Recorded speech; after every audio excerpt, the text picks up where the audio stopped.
Sejam bem-vindos, bem-vindas, queridos e amados alunos do curso Mater Dei de Teologia Bíblico-Doutrinal. Estamos agora na segunda aula do 14º módulo. Estamos continuando já a parte de História da Igreja. Hoje, nesta aula, nós iremos falar da terceira parte, que vai do fim do século IX até o século XI.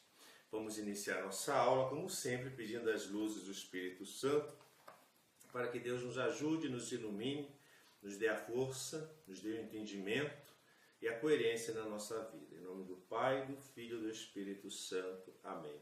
Senhor Deus, fazei que nós, vossos filhos, que buscamos conhecer mais os vossos ensinamentos, cresçamos na nossa fé e no vosso conhecimento, para que possamos adorar-vos e amar-vos como vós mereceis. Por nosso Senhor Jesus Cristo, vosso Filho, na unidade do Espírito Santo. Amém. Bem, então vamos pegar agora final do século IX até o século XI. É um período assim, muito interessante para nós. Então vamos lá. Final do século IX. Guido de Spoleto, oriundo dos francos, conseguiu o ducado de Spoleto e vencedor de Berengário, também o reino da Itália e a coroa imperial. Mais uma vez de protetor, foi um patrão para os papas. Obrigou Formoso, sucessor de Estevão V, a coroar Lamberto, filho de Guido, para que a dignidade imperial se tornasse hereditária na casa de Spoleto. Assim o Papa obteve a paz com Guido, mas, após a morte deste, Formoso sagrou o imperador Arnulfo, rei da Alemanha, para ter quem defendesse a Santa Sé contra os opressores de Spoleto. Arnulfo não conseguiu impor-se, e os adversários se tornaram mais impiedosos e vingativos. Formoso morreu logo após a coroação de Arnulfo, e talvez de modo violento.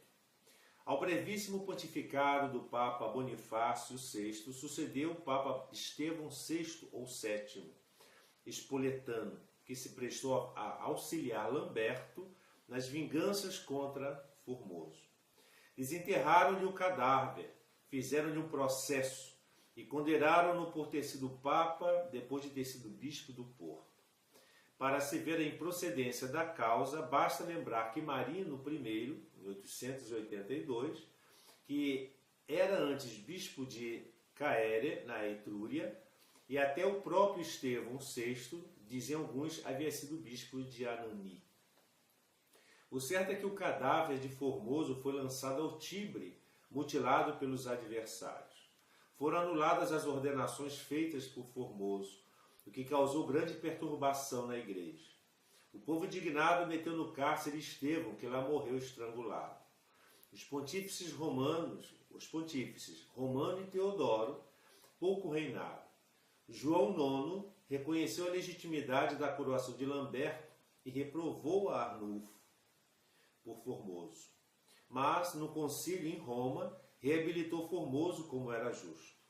O cadáver de Formoso já havia sido reposto ao seu sepulcro no templo de Teodoro II, pois o monge o tinha recolhido e dado outra sepultura provisória. E agora vamos ver a questão do século de ferro. É assim designado o século X, caracterizado por lutas, opressões, dureza de sentimentos e rudeza de costumes. Não é para se admirar tem havido reflexos na sé de Pedro, cuja estabilidade no meio de tantos obstáculos é mais uma prova de sua origem divina. Na apreciação de personagens e eventos dessa época deve haver mais critério, pois um dos informantes das desordens desse tempo, o cardeal Barônio, teve como fonte o monge Luitprando, depois bispo de Cremona, o qual não merece muito crédito, já por ser muito parcial e exaltar tudo o que se refere aos partidários do seu herói Otão I, já por dar preferência a anedotas inconvenientes em vez de dados reais, já sobretudo por errar em datas, pessoas, nomes, lugares e acontecimentos históricos.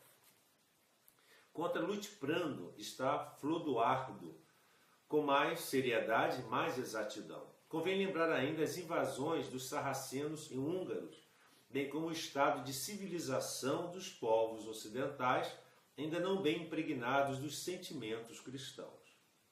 O sistema político-social do feudalismo, então incipiente, concedia muitos direitos aos senhores feudais, que deles abusavam para sustentar guerras particulares e revoltas contra os reis mais fracos. Na Itália, os dois partidos de Spoleto e de Friuli se digladiavam constantemente, e cada um procurava ter do seu lado o sumo pontífice. Ao começar o século X, as maiores dificuldades surgiram da grande preponderância das marquesas de Toscana, aliada dos duques de Spoleto, nas eleições pontifícias.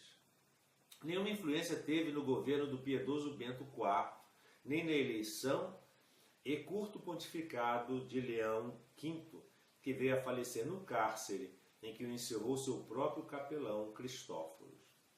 Foi no pontificado do Papa Sérgio III, de 904 a 911, construtor ativo e enérgico disciplinador, que começou a ingerência de Teofilato e Teodora em assuntos eclesiásticos, o que motivou a indecorosa calúnia contra Sérgio e Marósia, filha de Teodora. De Anastácio III e Landron, bons papas que reinaram de 911 a 914, pouco se sabe, mas é certo que não puderam suplantar a família toscana, visto que Teodora conseguiu a eleição de João X, seu parente, e valeu novamente uma torpe calúnia tão nefasta, influência de Teodora sobre João X. Certamente, o zeloso João, vencedor dos sarracenos no sul da Itália, não mereceu ter seu nome infamado na história, mas explica-se que seus inimigos hajam visto naquelas relações com tal mulher mais do que uma simples suspeita. Mais tarde, Marósia e Guido moveram uma insurreição contra o Papa João X, que não se dava tão bem com Marósia. João foi preso e asfixiado no cárcere. Após os cultos pontificados de Leão VI e Estevão VII, conseguiu Marósia entronizar seu filho João XI, que, aliás, foi correto como sacerdote pontífice. Seu irmão Alberico II prendeu a mãe e o padrasto, e assim tomou a direção dos negócios temporais de Roma, tendo o critério de exigir que fossem regulares e canônicas as eleições dos papas. Assim foram escolhidos Leão VII, Marino II, Agapito II, todos muito dignos e competentes, mas submissos ao poderoso Alderico de Túsculo. Este, morrendo em 954, entregou todos os seus poderes ao filho Otaviato, que então tinha 18 anos. Em 1955, por morte de Agapito, foi eleito Papa o mesmo.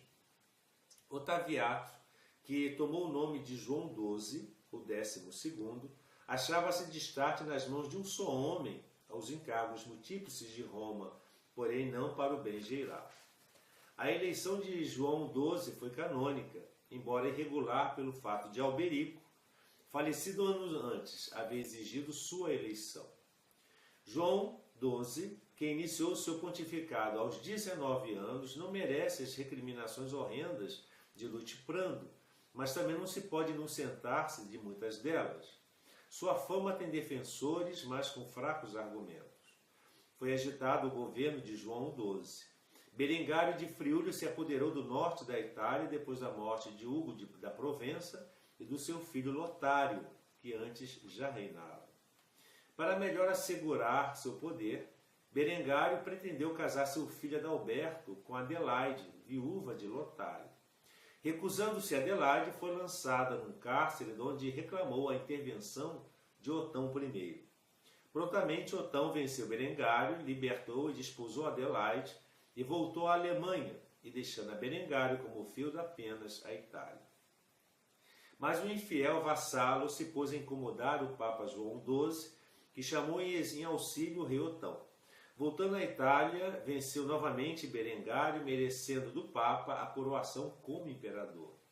Mas também Otão se ingeriu nos negócios do Santo Padre, o qual se aliou a Berengário contra o imperador. Otão, que estava de volta para a Alemanha, tomou a Roma, convocou um concílio no qual João XII, foragido, foi condenado como perjuro e réu de crimes contra a religião e contra os bons costumes. Em seu lugar, Otão colocou o antipapa Leão VIII. Apenas o imperador voltou as costas e o povo romano expulsou o Leão VIII. João XII chegou a Roma, convocou um concílio em que os bispos se retrataram das acusações contra João XII. Leão VIII foi expulso como usurpador. Ia novamente Otão a Roma repor Leão VIII quando João XII morreu. Foi eleito imediatamente Bento V, muito bom. Mas só para dar lugar a Leão VIII, Otão I o levou exilado para Hamburgo, onde viveu edificantemente em casa do bispo e aí morreu estudando a vida inteira. Felizmente, logo morreu o antipapa Leão VIII e foi eleito João XIII, filho de Teodoro e Crescêncio. A guerra civil, porém, continuou e o fez prisioneiro.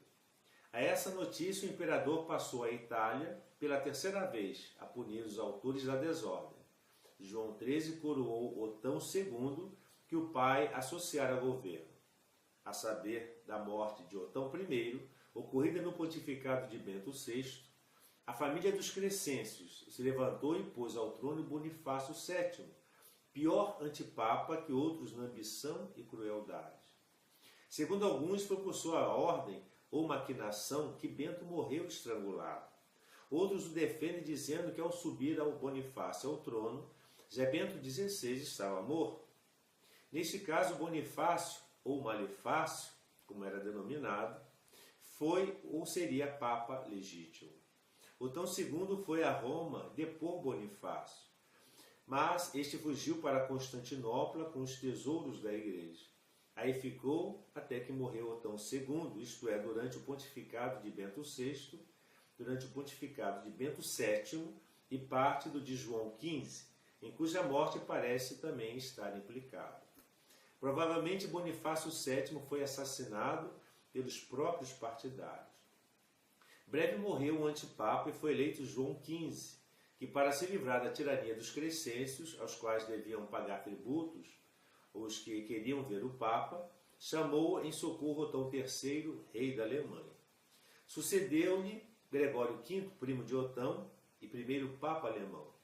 Muito distinto e piedoso, coroou o imperador a Otão III e morreu aos 27 anos de idade, com 3 anos somente de pontificado.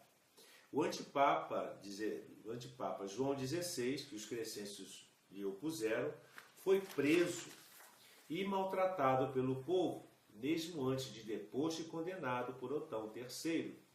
Já Silvestre II, monge francês, de nome Gerberto, tão sábio era que diziam ter adquirido a ciência por um pacto com o demônio. Foi bispo de Reims por ocasião da expulsão do antigo bispo.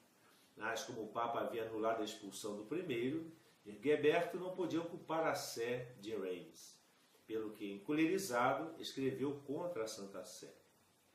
Mas, feito Papa, foi muito bom. Promoveu a ideia das cruzadas e foi a primeira capacidade do século X. Tomou o nome de São Silvestre, julgando representar com João III o papel de Silvestre I, com Constantino. Porém, sua vida não deu para tanto. Agora vamos ver um pouco sobre o clero na Idade Média. Como era a primeira coisa, a posição dos bispos. Bem, era realmente de destaque a posição dos bispos na Idade Média por formarem unicamente eles a classe instruída e letrada da sociedade. A espada tinham os cavaleiros, mas não o saber. O povo nada sabia. Os reis bem compreendiam a necessidade que tinham de bispos e, para os honrar e remunerá-los, dava-lhes feudos ou principados civis. Ocupavam os primeiros lugares entre os vassalos, logo abaixo dos reis, por serem de maior confiança.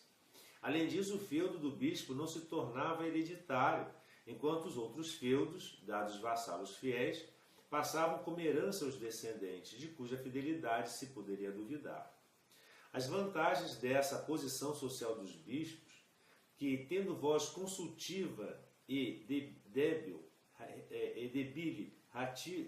deliberativamente nas dietas, davam uma direção católica ao governo e à legislação e ao povo, se opõem muitas desvantagens. Quais são essas desvantagens? Primeiro, Os reis arrogavam a si o direito exclusivo de escolher os bispos, de modo que a investidura imperial precedia a eclesiástica, pois primeiro o bispo vassalo recebia o cetro, para depois receber o anel e o báculo, isto é, o inverso do que era de direito. Segundo, daí os reis procuravam nos bispos as qualidades do bom vassalo e bom guerreiro, deixando de parte as do bom prelado. Subiam de estarte aos sólios episcopais homens que tinham todas as prendas, menos as de ser bispo. Terceiro, procuravam também colocar nas sés pessoas de suas famílias, como Otão I a São Bruno, seu irmão, na de Colônia, e ao seu filho Guilherme, na de Mongúncia, e seu primo Henrico, na de Tréveres, onde um conde chegou a impor seu filhinho de 5 anos para bispo de Reims.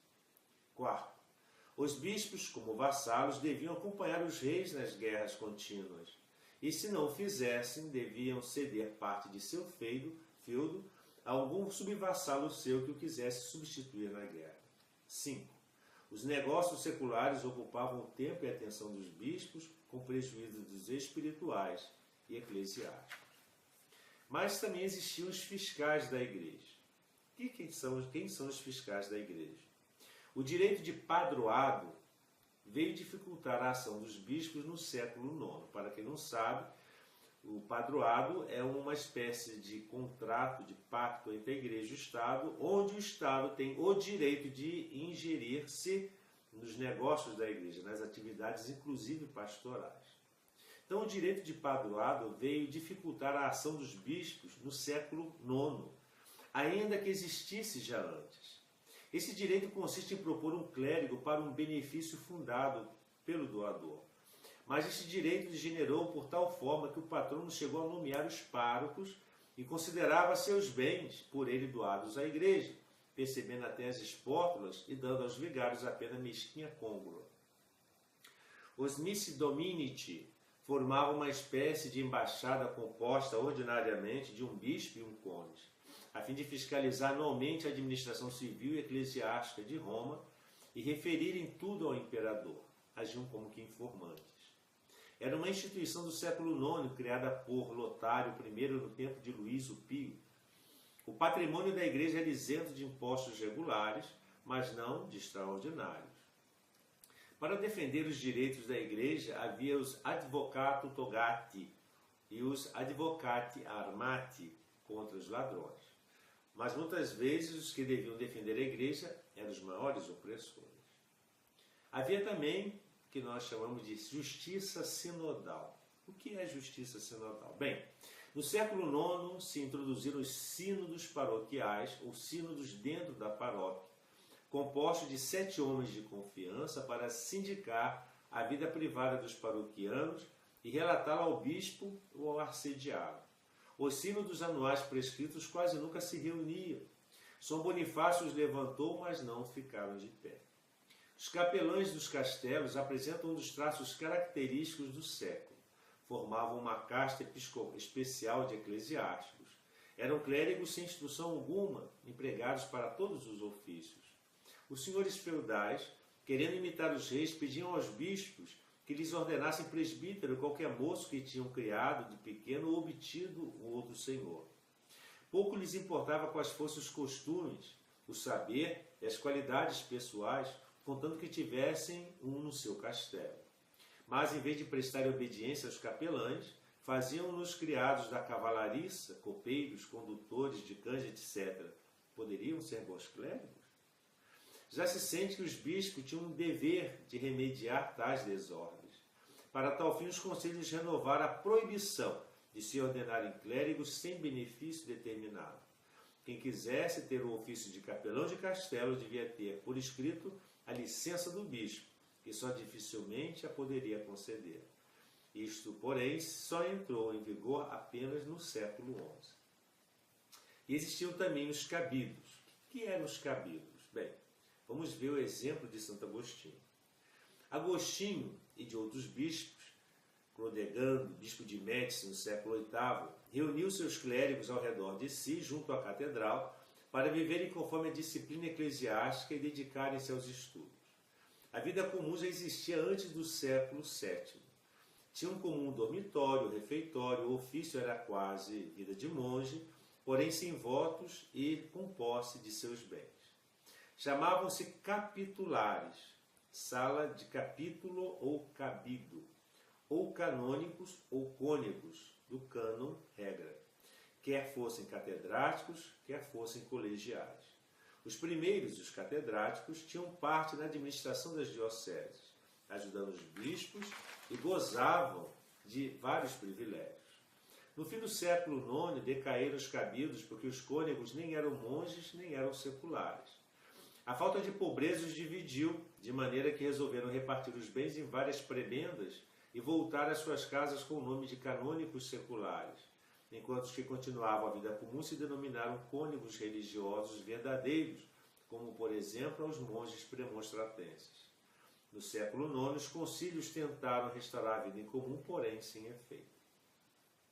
E os cardeais? De onde vêm os cardeais? Bem, os cardeais vêm de cardo, que é o gonzo da porta, o suporte onde a porta fica segurada. Eram os que ficavam mais perto do Santo Padre e o ajudavam na administração. Eram bispos, sacerdotes e diáconos. Pouco a pouco tornou-se o costume levar ao cardinalato os 7 bispos suburbicários que sagravam o Papa eleito, e os párocos das 28 igrejas principais de Roma e 18 diáconos do Palácio do Papa de Roma, ao todo 53.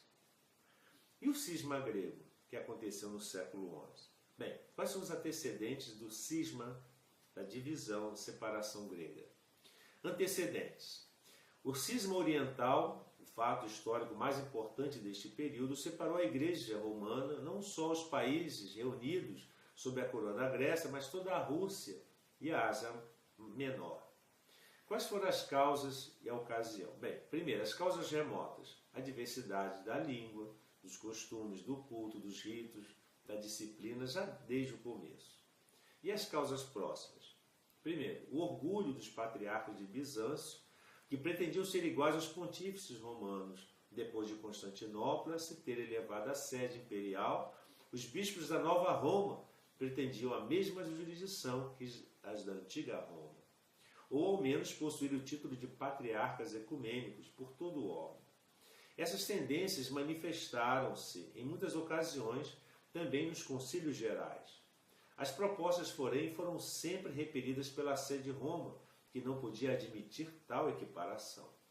Segundo, a vaidade e despotismo dos imperadores, que com a independência de seus patriarcas se sentiam lisonjeados e tinham mais facilidade de se intrometerem nas questões dogmáticas e disciplinares, conforme a mania dos soberanos daqueles tempos.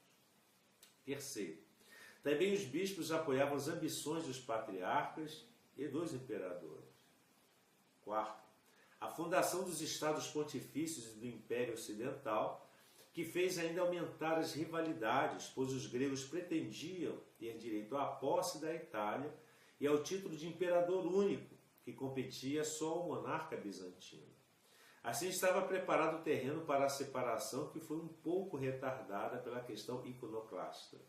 Mas apenas esta cessou, voltou à baila a antiga pendência. Terceiro, ocasião. Qual foi a ocasião desse cisma? Bem, Miguel III, o beberrão, teve por tutora sua mãe, Teodora. Porém, Bardas, irmão de Teodora, tio de beberrão, ou seja, Miguel III, homem devasso e intrigante, afastou-a do poder e fechou-a no mosteiro.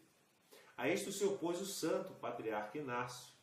Essa oposição, como também a recusa da Sagrada Comunhão ao incestuoso Bardas, levou Inácio ao desterro depois de processá-lo por falso crime de lesa majestade.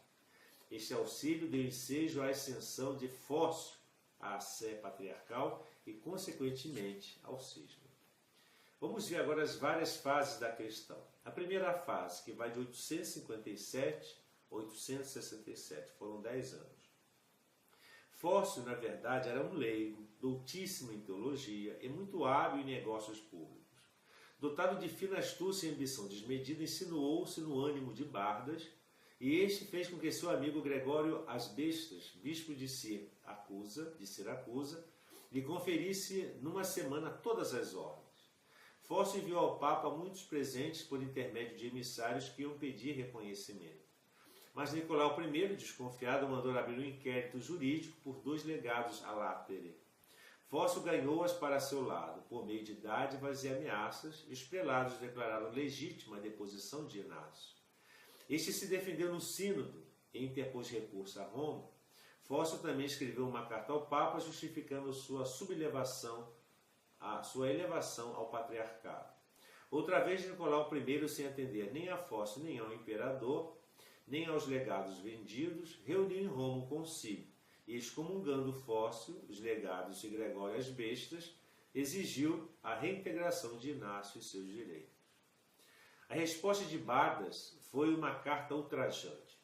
Entre mentes, Fócio procurou a adesão de todo o Oriente à sua causa, a fim de romper abertamente com Roma.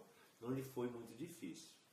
Com sua erudição, ganhou muitos estudantes, conquistou bispos, sagrando-os, atiçou o clero, a antipatia já votada aos latinos, enfim, entusiasmou o povo, despertando o orgulho nacional, ofendido pela jurisdição do Papa sobre a Bulgária.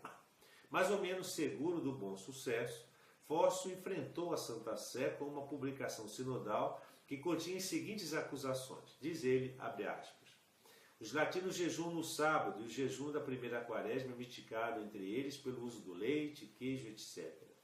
Eles desprezam os padres legitimamente casados, não reconhecem o valor da crisma administrada por um sacerdote, falsificam o símbolo pela adição do filioque, ensinando que o Espírito Santo procede não só do Pai, mas também do Filho, retém justamente o primado que passou a Bizâncio, etc. Fecham aspas. Remeteu o escrito aos patriarcas do Oriente e, certo do bom efeito, convocou um sínodo a reunir-se em Constantinopla. Nele foi deposto Nicolau I como herético e declarada a ruptura com a Igreja Romana. Fócio enviou ao imperador do Ocidente, Luís II, então em Roma, as atas do falso concílio a fim de que as promulgasse, juntando mais de 1000 assinaturas, das quais apenas umas 20 eram legítimas. Nesse mesmo ano de 867, no mesmo ano, morreu Nicolau I e Miguel III foi assassinado por Basílio Macedônio, que subiu ao trono e mandou Fócio recolher-se em um convento para melhor refletir no passado. E a segunda fase, de 867 a 881. Basílio era superior e Miguel e a Bardas. Reconheceu que devia reconciliar-se com Roma. Chamou novamente Inácio à sua catedral. Junto com o patriarca, pediu remédio para os males da igreja ao médico superior de todos, isto é, ao Papa. Adriano II reuniu em Roma um sínodo em 869, que anulou os decretos do pseudo-concílio de Fócio e enviou 3 legados para dirigirem o 8º concílio ecumênico. Celebrou-se em Constantinopla em 868 com a presença de 100 bispos, sob a presidência dos legados pontifícios. Os bispos partidários de Fócio tiveram que assinar como retratação o Libellus Satisfactionis, que continha a fórmula de Hormisdas, o reconhecimento do primado da Santa Sé e a condenação de Fócio. Nesse concílio geral, Fócio foi excomungado novamente e Inácio confirmado na sua dignidade. Não durou muito a reconciliação. Inácio mesmo teve uma contenda com a Santa Sé por não ceder seus pretendidos direitos sobre a Bulgária. Depois de alguns avisos ineficazes, o Papa João VIII o ameaçou de interdito, mas Inácio morreu antes de chegarem a Constantinopla os legados pontifícios. Fócio aproveitou o ensejo para voltar a Constantinopla, servindo-se de um ardil. Comunicou a Basílio que era descendente do primeiro rei da Armênia. Basílio o chamou para verificar o caso e assim estava construída a ponte para alcançar as boas graças do imperador. Subiu ao antigo posto como reconhecimento dos bispos orientais. Contudo, pediu também a aprovação do Papa VIII, João VIII, que lhe concedeu sob certas condições. Primeiro, respeitar a memória de Inácio. Segundo, renunciar à jurisdição da Bulgária. Terceiro, pedir perdão num sínodo que devia reunir-se em Bizâncio. Infelizmente, os legados romanos não sabiam grego e se deixaram enganar. As cartas pontifícias foram traduzidas com muitas adulterações, de modo que mitigavam a reparação pública que Fócio devia prestar, reconheciam sua jurisdição sobre a Bulgária, condenaram o oitavo concílio ecumênico, etc. E os legados aprovaram tudo sem saber que concorria unicamente para o triunfo de Fócio. Mas João VIII, informado pelo cardeal Marino, que descobriu a trama, depois Fócio, e anulou o que os legados concederam contra as instruções recebidas. Fócio não fez caso da deposição, mas depois da morte de Basílio, Leão VI, o filósofo, o encerrou no convento, onde 5 anos mais tarde veio a falecer. Terceira fase, de 881 a 1043. Durante século e meio ficou o cisma em estado latente, sem se declarar oficialmente a separação, manifestando-se, entretanto, em acusações antipáticas, etc. Quarta fase, de 1043 a 1058 até hoje. Em 1043 subiu à sé constantinopolitana Miguel Cerulário, que, se não possuía a erudição de Fócio, tinha igual astúcia e ambição. Mandou fechar as igrejas latinas e endereçou uma carta ao bispo de Apulia com as seguintes recriminações, abre aspas. Os latinos jejuam no sábado, não leem aleluia nos dias de jejum, usam pães ázimos para a Sagrada Eucaristia, seus clérigos não usam barba, empregam sal no batismo, etc. Fecham aspas.